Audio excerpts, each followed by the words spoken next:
شخص جو ہے وہ سوچا ہی نہیں جا سکتا, اس سے اچھی اینٹی کے بارے میں خیال ہی نہیں کیا جا سکتا. مگر اگر ایک پرفیکٹ اینٹی کا کانسیپٹ صرف میرے دماغ میں ایگزسٹ کرتا ہے تو وہ اس پرفیکٹ اینٹی سے چھوٹا ہے جو ریئل میں ایگزسٹ کرتی ہے. اور اس بات سے حضرت نے یہ نتیجہ نکالا کہ خدا واقعی ایگزسٹ کرتا ہے اور بالکل پرفیکٹ گاڈ ایگزسٹ کرتا ہے. اور اس سے نیسیسری بینگ کا کانسیپٹ نکلا, جس کو میں آگے پھر آنے والی قسطوں میں آگے نیسیسری بینگ کو بھی ہم ڈیبنک کریں گے, بات کریں گے. تو اسی اصول کو ذرا تھوڑا سا دیکھ لیتے ہیں کہ ایک ایسا خدا ہے جو کہ اکیلا کسی گاڈ ورلڈ میں یا کسی خدا کی دنیا میں رہتا ہے, جس کے اندر کوئی بھی عیب نہیں, کوئی کمی نہیں ہے, بالکل پرفیکشن ہے. اور ایک ایسا دوسرا خدا ہے جو کہ گاڈ ورلڈ میں تو رہتا ہے, مگر اس نے کیا کیا, اس نے ہماری دنیا بھی بنا دی جو کہ بالکل امپرفیکٹ, جس میں بہت سی کمیاں ہیں, بہت سے پرابلمز ہیں.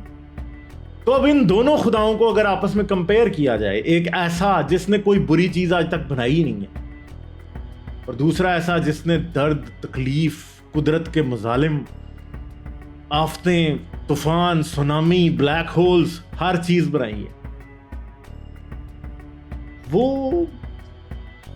وہ خدا اس خدا جتنا بڑا نہیں ہو سکتا جس نے کبھی کوئی امپرفیکٹ چیز نہیں بنائی. پھر اس کا مطلب ہے کہ یہاں تو اب دو سچویشنز ہو سکتی ہیں. یہاں تو کوئی ایسا خدا ایگزسٹ ہی نہیں کرتا جو کہ پرفیکٹ ہے 100%, کیونکہ اگر ایسا خدا ایگزسٹ کرتا ہوتا جو 100% پرفیکٹ ہے اور وہ کبھی کچھ غلط نہیں کرتا تو پھر آج ہم نے موجود نہیں ہوتا, کیونکہ اس نے تو اس پرفیکٹ سینس سے نکلنا ہی نہیں تھا نا. اور اگر ایسا کوئی خدا ہے جو کہ پرفیکٹ ہے 100%, تو پھر تو ایک کمپیوٹر کی طرح ہے. اور دوسری طرف اگر ایسا خدا ہے جو کہ امپرفیکشنز بھی ایگزسٹ کرتی ہیں اور وہ امپرفیکشنز کو چاہتے ہوئے بھی ختم نہیں کر سکتا, یعنی قدرت میں پین ایگزسٹ کرتی ہے, موت ایگزسٹ کرتی ہے, چیزیں ڈی جنریٹ ہوتی ہیں, ایوولوشن خود ہی ہوتی ہے.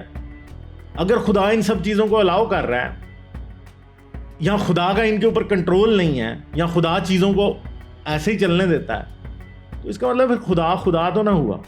خدا تو پھر ایسا ہوا کہ جیسے نیچر کے لاز ہیں کہ ان کو کسی چیز سے کوئی فرق نہیں پڑتا.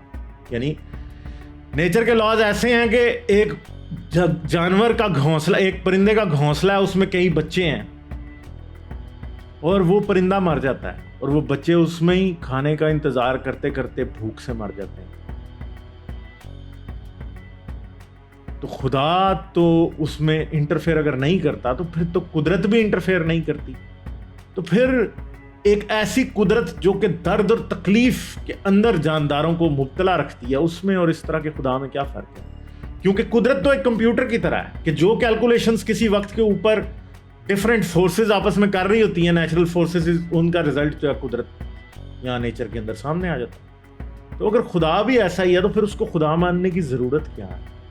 اگر واقعی کوئی ایسی اینٹی ہے جو کہ ان سب چیزوں کے لیے رسپانسبل ہے, مگر سب کچھ اپنے بہاؤ پہ, جس طرح اوپر سے ایک دریا نیچے کی طرف بہتا جاتا ہے اور دریا سیلاب بھی لے آتا ہے, دریا جو ہے وہ ڈبو کے مار بھی دیتا کسی کو, دریا برف کے تودے بھی لے کے ساتھ آ جاتا ہے, لوگوں کو مار دیتا ہے, اس کو کوئی پرواہ نہیں ہوتی. اس کے سامنے جانور آئے گا تو وہ مر جائے گا, انسان آئے گا تو وہ مر جائے گا.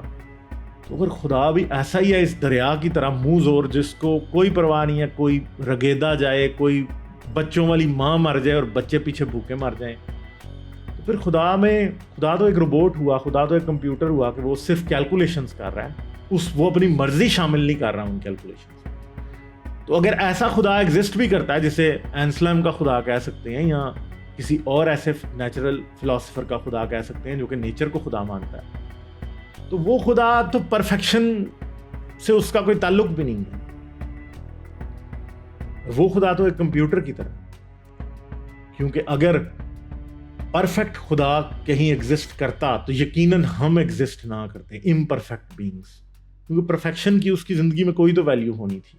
اور اگر پرفیکٹ خدا ایگزسٹ نہیں کرتا, کوئی امپرفیکٹ خدا ایگزسٹ کرتا جو کہ ساری دنیا کو نیچر کے مطابق چلنے دے رہا ہے, درد, تکلیف, بیماری, ہر چیز ہے, ساری امپرفیکشنز نیچر کے اندر موجود ہیں, وہ خدا ایک لیسر گاڈ ضرور ہو سکتا ہے, مگر وہ والا وہ اللہ اکبر نہیں ہو سکتا, کیونکہ اللہ اکبر کے لیے پرابلمس بہت بڑے ہیں. امید ہے یہ کافی مشکل ٹاپک ہے, امید ہے آپ لوگوں کو جو میں نے سمجھایا اس سے کچھ نہ کچھ سمجھ آئی ہوگی, مگر یہ یاد رکھیے گا کہ یہ سب قسطیں آپس میں جڑی ہوئی ہیں.